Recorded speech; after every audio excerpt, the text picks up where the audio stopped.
This is Hope and Help with Doctors Michelle and Mark Sherwood.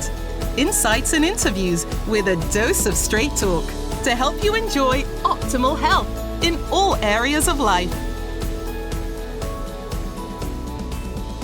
Okay, so we are back for another exciting episode, and to really hit the mark today, as we say, with Health and Hope, I get to introduce you to a pretty new friend of mine, and I'm honored to have him as a friend. I've watched him, got to know him, watched him for years and got to know him now.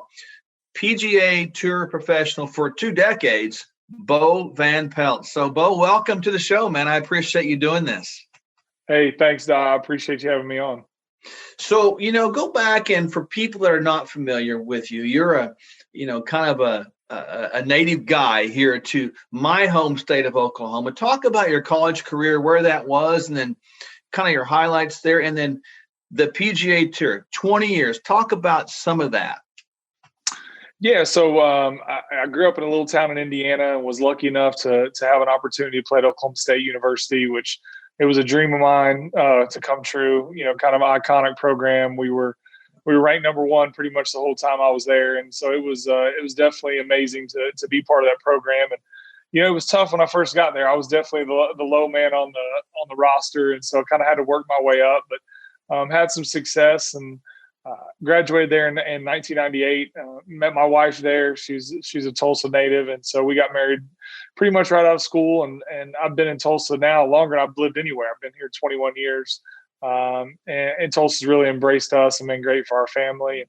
I was fortunate enough, right out of college, I go through the qualifying school and get my PGA Tour card.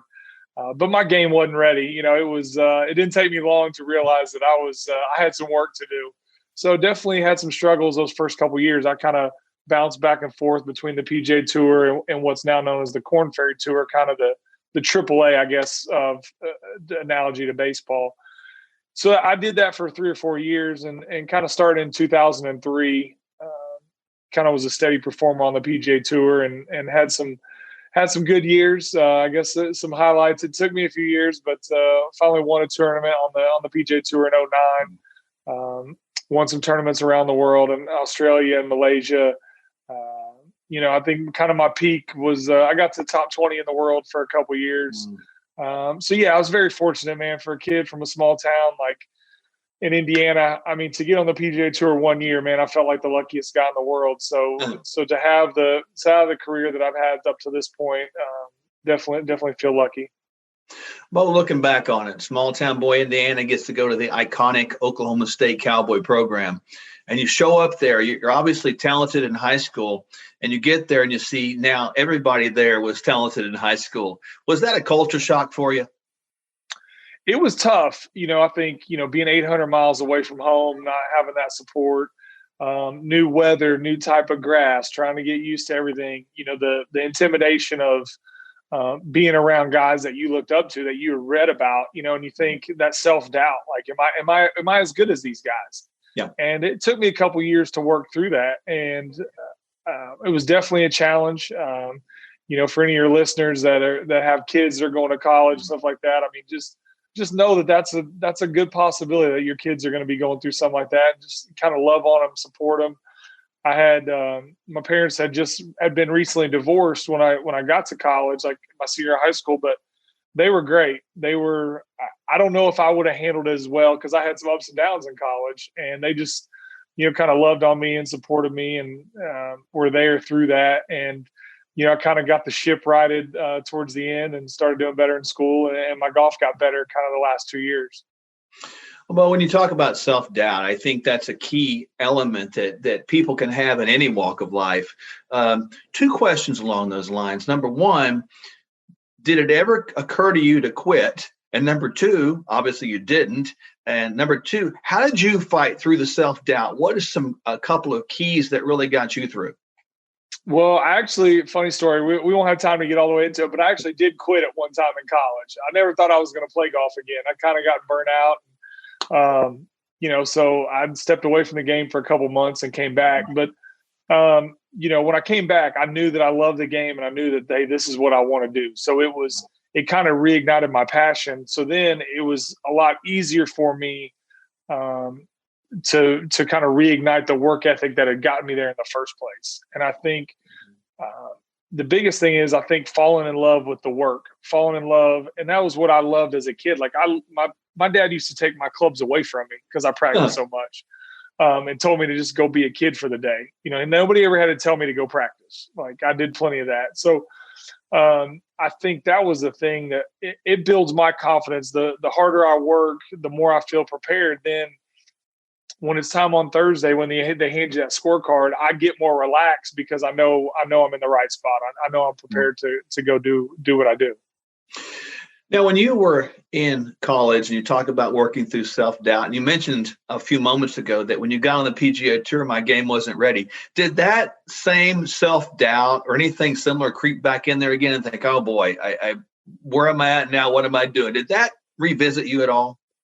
Oh, 100%. I think, and it was just the realization that it was one step to get on the PGA Tour, but then the work started, right? Like, now it's, hey, look, there's 125 guys in the world that get to do this. And so you just had to step up your game. Like, you had to realize, I might be good enough to get here, but I got to go to another level to be able to stay. Mm-hmm. And then if I want to be a winner, that's another level. Then if you want to be top 50 in the world, that's another level. And so I think it's, part of it's having those honest conversations with yourself and saying, this is the level. And I came on tour right around, Tiger and I grew up, 6 months apart. Mm-hmm. And he raised the level of everybody. When I first got on tour, there weren't 5 guys working out in the gym.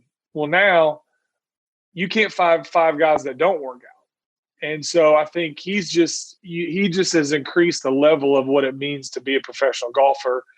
And the work that you put in and the team that you surround yourself that goes into playing. So, and I think definitely the self-doubt still comes in. And I think it's, but it's just the work through that I think for me creates the confidence and then once you have some success, then that helps you become a little bit more confident because you've done it. Well, obviously I think you mentioned something key that I'm passionate about as we know each other, and the concept of health and fitness and wellness and all that. And we've talked about those things many times, you and I. How important is that really at this point? You mentioned Tiger probably brought it into the game, but now how important is that? Because you've been at this for quite some time. I mean, is that a critical piece that people should mix in all the time now and keep pushing that level? Absolutely. I think that I was telling somebody today, I mean, the difference between having a great year and what I do and losing your job is about half a shot around. Like, wow. So that's kind of where, maybe a shot around, half a shot around. And so you're looking for every, you don't want to leave any stone unturned, for lack of a better term, right? So is it, am I working on my flexibility? Am I eating right? Am I getting enough sleep? Am I, taking my proper recovery? All that stuff goes into it, especially here I am at 45, you're playing against guys that are 22, 23, right? So you're 22, 23, and those guys are doing all that stuff. You better be doing it as you start to get older, and you just the wear and tear of playing that long, especially just life on the road and playing. Like, I thought I'd played a lot of golf until I turned pro. And then I was like, man, that's a lot of golf, because in college you'd have a tournament. Well, then you'd have 10 days to 2 weeks off to prep, and they were only 2 rounds. They were only 2 days. So it's like you had all this time to work on your game, get ready. So focused. Well, we're practicing Tuesday, Pro-Am Wednesday. Then you got to play Thursday, Friday, Saturday, Sunday, and then hop on a plane and go do it again. And so you might do that 2 or 3 weeks in a row. And so definitely, I think if you're not taking care of your body, you're going to see a decline in your game. Well, and you've obviously done a pretty good job in all this. So, you're going along there, you're having success in the PGA Tour. You get your first win in 2009 on the tour, and you win around the world. You get into the top 20, and you're going along there well. And then you had a bit of a setback, didn't you? Talk about that setback and what that was and kind of what that did to your psyche, et cetera. Yeah. So I, from like 2003 to 2015, I had played pretty well, and I get into the start of the 2016 season, and I end up tearing my labrum pretty bad, like 85% of it. I grabbed one of my kids' backpacks, the backseat of a truck, and lifted it over, and just kind of a fluky deal. I've been so lucky. I'd never missed a day playing golf in my life. I've never had any injuries. So I do the full labrum repair. I had to get a bicep tenodesis. They thought I'd be out, year, maybe year and a half. And I just wasn't getting better. The surgery was a success. But when I tried to play golf, it hurt a lot. Have another surgery. They think that's kind of going to do it. And, my hand starts going numb. And I really think at this point, like, my career's probably over. And that's 2016, right? Yeah. So that got led into probably 2017, close to 2018. Cause it was about a 3.5 year process. I didn't play 18 holes for 3 years. So I was, I was pretty much, I had kind of resigned myself to the fact that, hey, look, golf's probably over at the level that I was ever going to do it. And which I was fine. I mean, I'd made peace with that. Ultimately got diagnosed with thoracic outlet syndrome, and a guy named Greg Pearl down in Dallas took out my first rib, and, lo and behold, my shoulder hasn't hurt since, and been able to practice free of pain as much as I want to practice. And so here I am, I'm about a year, just over a year, kind of back competing and having a blast doing it. I feel like I got a second lease on, the opportunity to travel and try to compete and see my friends that I'd grown up playing with. And so very, very lucky to kind of get this second lease on it. Now that you're back in the second lease on it, you're getting back on, and here we are in 2021 at this point, and full schedule now, right, for you? Yep. You feel good, healthy. What is your goals coming up? What do you want to achieve? What's the Bull Van Pelt dream vision here? Well, here I'm 45 and a half, creeping up on 46. So, the Champions Tour is a few years away. So I'd love to just be able to continue to compete these next 3 or 4 years. Would love to sneak in another win. You've had Stuart Sink and Brian Gay have won in their late 40s here recently. Would love to join them in that crew to do that. And so just to continue to challenge myself, it's fun being around these young guys. I've got a daughter that's almost 20. So there's guys I'm competing against that are close to her age. Yeah. So that makes you feel young when you get back out and you see those guys and you're playing with them. And, every once in a while you drive it up there with them and you think, I started laughing. I said, man, when I was 26, I wouldn't let a 45-year-old guy hit it up here with me. I was like, you need to get back in the gym. Like, this should not be happening. Have you found that now that you're back and being able to practice like you used to with no pain, good movement, good mobility, have you seen your game come back and resemble what it was? I've seen flashes of it. It's what's hurt me since the comeback. I'll play good for 4 or 5 holes, and then I'll have a bad hole that'll just set me back too far. That the competition's too good. You can't have those doubles and triples on the scorecard. But 2 weeks ago in Phoenix was my best tournament since I've come back, as far as just the quality of how I played for 4 days, and that was a great sign, because to do it for 4 days and the quality of shots I hit over those 4 days, that got me even more excited. It got me excited that I was like, okay, like, you can kind of think that it's there, but to do it for 4 rounds, it was like, okay, it is there. So then that it just kind of remotivates you to keep working and saying, look, this is not going to be easy. Like, this will be the hardest thing I've ever done, to take off almost 4 years and come back and try to beat guys that, have been practicing that whole 4 years. Yeah. And so, but it kind of reinvigorated and got me fired up to know that, hey, it's in there. I just gotta keep working at it. You practice every day? I try to do something every day, to benefit my golf game. So there might be days where my body, if I'm on the road, say, hey, look, take this day off, but maybe I'll go out and putt for a couple hours or chip. So it's not, or I'll at least go in and work out and stretch or do something that I'm trying to do something all the time just to not get stiff and at least go hit some balls for an hour or two. When I'm home, I'll find an indoor place when the weather's bad. So yeah, I'm kind of at that point where I need to keep doing something most days for sure. Well, Bo, as you get into this, latter stage of your career, in the PGA, you mentioned something a second ago. The Champions Tour is right around the corner. I'm seeing you kind of light up again. It's like interesting. You seem like you are not at the end, you're at the beginning again in this journey, the beginning of a new comeback, a new era, a new time frame. Is that kind of where you're at inside of your heart right now? Well, it's exciting, to say, look, as good as my body feels, like you said, I'm able to practice without any inhibitions.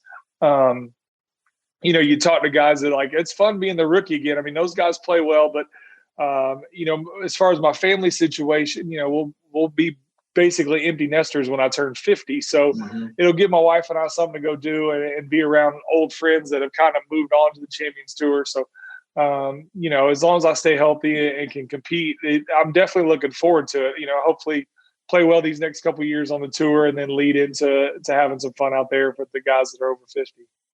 Well, I got to tell you, when you go back and revisit that 3.5 year window where you just weren't able to do anything, and you had this thought, I think you said you had made peace with that.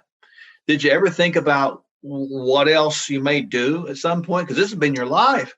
What was your thought at that? What were you going to do? What was an option for you?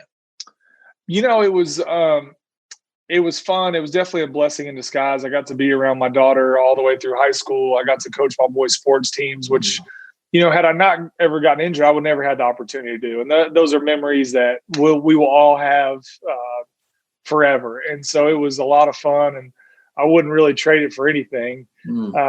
And so I was so focused on that because I'd been gone so much that it was so fun just to kind of pour into that I didn't really feel like I was missing much. And I think I was lucky too that my shoulder never got good enough to where I was like close to coming back and then had a setback. So it was like I had kind of shut that part of my brain off. Obviously I was too young to just sit around and not do anything. So I was more focused on, all right, while the kids are going and it's busy, like, let's just help out. I was fortunate enough to be able to kind of do that and not have to worry about going to get another job, at least at that point.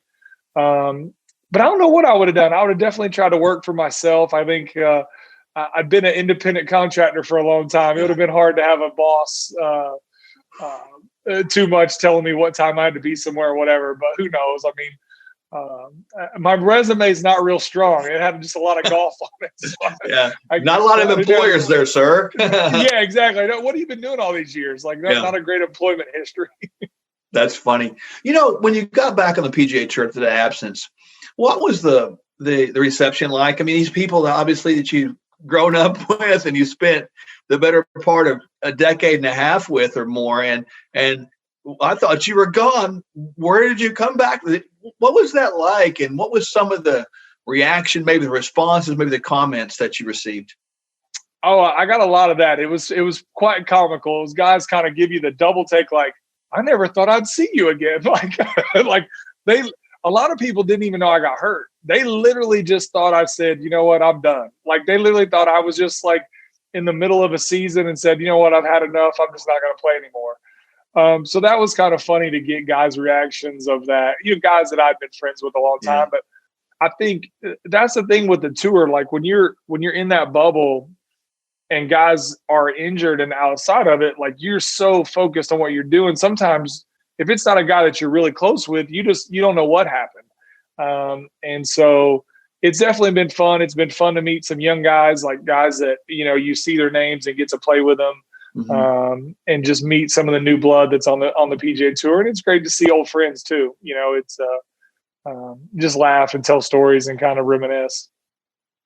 So looking back, we'll call this Bo Van Pelt version 1 PGA and Bo Van Pelt version 2 PGA. Version 1, before injury, what was the maybe the highlight of your career, or maybe highlights like with somebody you played with, or maybe during a tournament? What are a couple of those special moments? I mean, definitely winning was a big thrill. I think I had come close several times and not gotten it done. So to finally get over that hump was a big moment. I'd say playing in the Masters, I was fortunate enough to play 4 times. My dad got to caddy for me the first par 3 contest. And then the last 3, my kids got to caddy for me. So that was, we've got pictures and stuff like that. So that was definitely a highlight. just to share that moment and some of the stuff, like, with my dad or with my family going to tournaments, is, and I had some good memories at Augusta. I was tied for the lead with 4 holes to go when Charles Schwartzel won. And it just, made a couple eagles on the back nine. So definitely had some highlights there that, as a kid growing up and watching that tournament, to kind of have some of those memories being at kind of an iconic place, the Masters, probably the biggest golf tournament in the world. So I would say those, and then just getting to play with my heroes some. I grew up, Freddie Couples was my guy. He was number 1 in the world when I was in high school. And in the 2005 Open Championship at St. Andrews, birthplace of golf, I get to play with him on Saturday and Sunday. And he winds up finishing 3rd. So we both were playing well. And, every hole we went to for 36 holes, they gave him a standing ovation. So, here I am. And he's been great to me. Like, we've been friends since I was a rookie. So I'm playing with a guy that I really like, I look up to. You're at St. Andrews. My dad's in the crowd walking.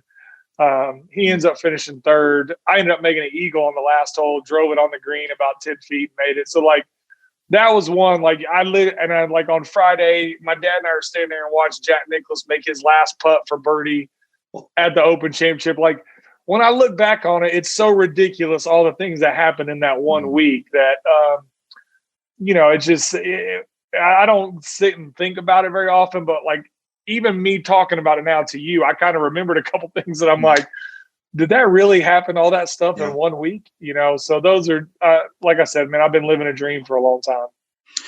Bo, and you mentioned living a dream. I mean, you without a doubt are one of these world's recognized athletes. I mean, you've won a PGA Tour championship. How many people in the world could say that? These are unique accomplishments. How do you stay grounded, humble, full of humility with all that going on around you? Because it would be easy to get off course. I try to remember one thing my grandpa told me. He was a simple guy, worked in a factory for 40 years and then became a farmer. And he just said, the things we have in this world are on rent. Who you are, that's forever. And so, you think about that. And like I said, I'm not perfect by any stretch of the imagination, and I fall short a lot, but I try to remember that, and not get too caught up in material things or, it's like you just try to leave the place a little better than you found it. Just kind of some simple principles that my dad taught me and my grandpa taught me that you just try to remember and do the best you can on a day-to-day basis. When you look at version 2 coming back and all this, you're here back now. We're in the middle of that next chapter. What's been your highlight of the second chapter here, Bo? I think from a golf standpoint, it's been fun to have my kids be a little older and they've been able to come to a few tournaments. So, my golf was a big part of their life when they were little, but they were so little that I don't know how much they really remembered. I think they remember bits and pieces, but, now having a daughter in college, I have a son that's a senior in high school and another one that's an 8th grader, like, they'll remember this now. Like, I think, the stuff that they come and see and watch me compete. So that's fun for me to experience that with them. And we've been fortunate enough to, to be able to take them nice places where we have these tournaments. And so I think as I get older, I'll still cherish that we get to do these things, that have those experiences together. And then again, I think it's one of those, it's kind of like, I don't know how it's going to shake out these next couple of years, but it's going to be fun to try, right? Like, it's going to be fun to say, hey, look, like, I get to go give it a shot against these guys, and let's see what I still have in the tank, and push yourself, and you might be pushing for a different goal than what I was at 25 or 27, but it's still pushing yourself, and that's what gets you up and gets you going in the morning. How do you maintain your competitive nature? Because you've been in it so long. I mean, it's something you've talked about probably since you were a little bitty kid, elementary school. How do you maintain that when I know you've seen other people in your game just fall off? How do you keep it going? To be honest, that's probably been the hardest part. since coming back. When you turn off that valve for almost 4 years, and just become a dad and a husband, and you're just enjoying being there and competing. That's probably been the hardest part, to get back in, and understand like things I took for granted that mentally I just did because I did it every day for that long. And so Phoenix was a great thing to get to play well for 4 days, because you start to get that back, and you start to remember kind of, and you realize you're not that far off, but it needs some fine tuning. And so I think that's, now that my body's been good and is getting better all the time, that's been the hardest part, is being able to kind of retrain your mind to get to that place. Because that's the thing with golf, we play for 4 hours and it's over 4 days. And I was telling somebody today, we're not concentrating the whole time. Like, the ability in golf is, I got to concentrate for 40 seconds when I'm over a shot. Well, then in between those shots, I got to relax my mind, because I can't wear down my battery all day, right? So I got to be able to relax. And then when that next shot comes up, it's boom, I got to refocus again, 40 seconds, turn it off, turn it back on. And so I'd gotten really good at that. I'd trained it and I'd been doing it. And so it's fighting through that. And so I think that's the key. And I think one of the things I try to do for me is my pre-shot routine. I worked with a mental coach, Dick Coop, for a long time. And he was big on pre-shot routine, because he said, look, you need to focus the same way on the first tee shot on Thursday as you do on Sunday when you're trying to win a tournament on 18th hole. All those shots count the same.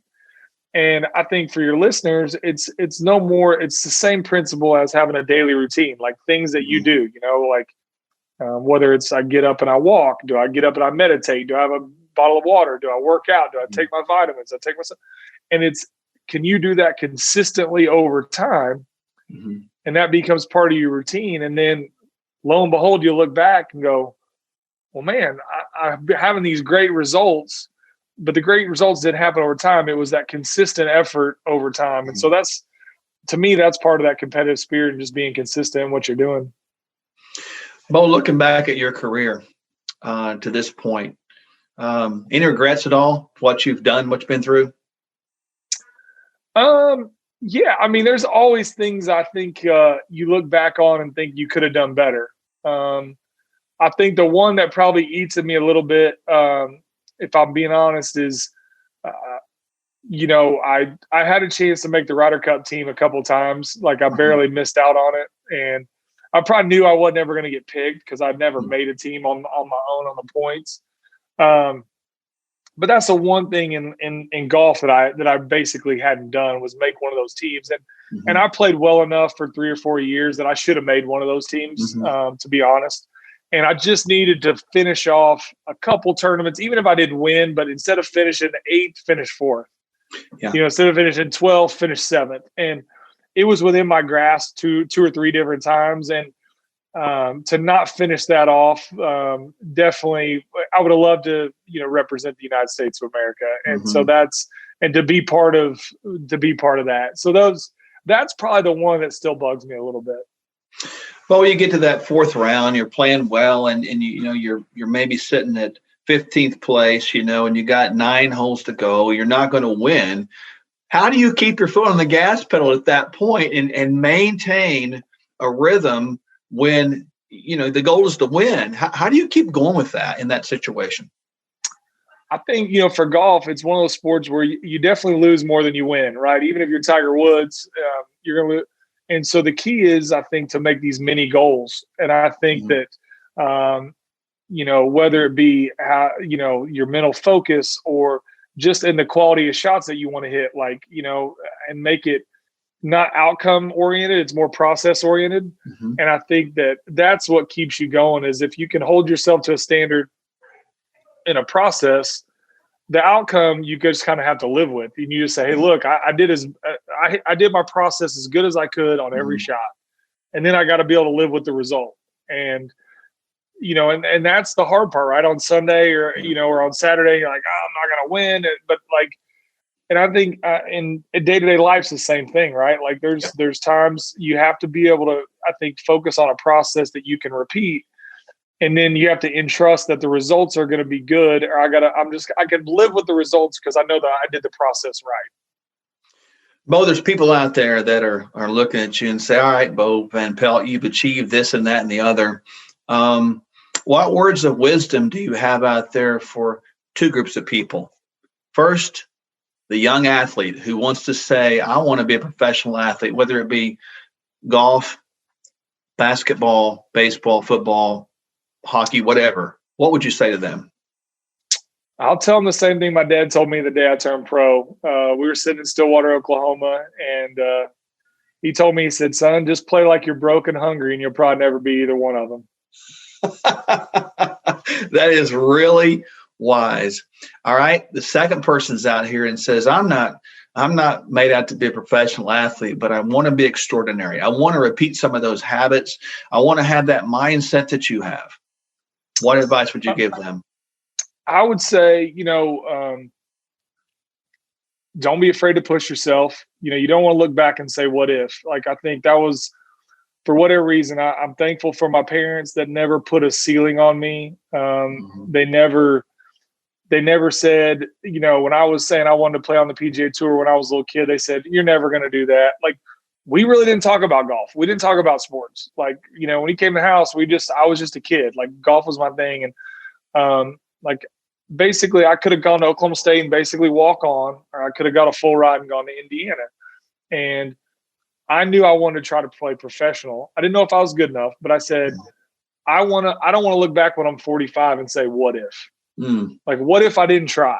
Like, I could accept the fact that if I came out of Stillwater and I wasn't good enough, I could go back to Indiana or wherever I was going to go and say, look, I gave it my shot. I just wasn't good enough. So I think for those people, don't be afraid to not try. I think that's the thing. You don't want to live with that regret. And then I think, to me, you make yourself an outcome goal and you make yourself a process goal. If it's, hey, look, I want to reach this much in sales, or I want to lose this much weight, or I want to, be a better friend or a better spouse. It's like, okay, what are you going to do on a day-to-day basis to do that? And I think you make those process goals and then just go for it. And I think the other thing too is the thing that I learned through golf is there's going to be bad days. There's going to be bad shots. And I think sometimes people get like, oh, I'm not good enough because I had a bad day or I had a bad shot. No, there's going to be bad days. I'm sorry to tell you there are. And you're going to, but it's like, you got to get back up and say, I'm going to be better tomorrow. Like, I just got to do that. And I think if I could tell some people that, I wish I had told myself this, 25 years ago, because, it's youth's wasted on the young, I think is what they say. And so it's, it's definitely a place that I've gotten to as I've gotten older. Boy, awesome words of wisdom. I will tell you that when first time we met, I was impressed with your tenacity to come back, and your excitement to come back and sort of explore the what if potential. What if I can come back? Let me see what I can do. And that's been the message of this journey, I think, for you. And I think it inspires people, Bo. So thank you for sharing your story and sharing your life and being so welcoming and hospitable and open in your story. As we, kind of run out of time here, there's people out there that probably need some encouragement. There always is. They're hearing this and they say, I get to get some words of wisdom, some pearls of knowledge from Bo Van Pelt. What would those words be, Bo? Man, I would just, I think, it was funny. I was telling somebody today, I was like, again, it's like an old corny phrase that like I learned, but it was like, you just try to leave it better than you found it. I think that's what you try to do, right? Whether it's whatever room you come in or, with your kids or your spouse or your job, and just say, hey, look, I want to be somebody that adds to the situation. I don't want to be somebody that takes away. And I think that I think it's a small goal, but it's something that if we all do it, then I think everything gets a little bit better. Man, I concur. How can people follow you on the PGA Tour? What's the best way? Well, I have a Twitter profile. It's just at Bos Pelt. And so I'll post some stuff on there, and I need to be better about it. I used to be better about it. I need to get back involved a little bit, but I definitely look at it. And then PGAtour.com, you can follow me. I'll be on live scoring, playing next week, and playing a bunch from now through the rest of the year. So those are probably the best ways. I tell you, let's root for Bos Pelt, folks. He was so hospitable to come on our podcast, and at Twitter, it's Bos Pelt, right? At Bos Pelt, correct? Yep. Okay. So we'll make sure to post that in the show notes and some tournament highlights in the show notes. We might find a little video of you somewhere, I'm sure, out there. So, awesome. Man, keep up the good work, and thank you for, again, sharing part of your day with us. We appreciate it. No, thanks for having me on. I appreciate you. Well, there you go, folks. Bos Pelt. Again, as I always say, take these words of wisdom, listen to this over and over again, and get what you get out of it. You heard the words today. It was a powerful one. Leave it better than you found it. I think that's the golden message for all of us. Leave everyone, every situation, and the world in general better than you found it. Treat people the way you want to be treated. Love them, and eventually this world will get straightened out one way or another. But it's got to start with you and I. Always go to Sherwood.tv and find out what's coming up, who's coming up next. There's some free stuff there. Why do you want to do that? Because we want to encourage you and keep you in the loop.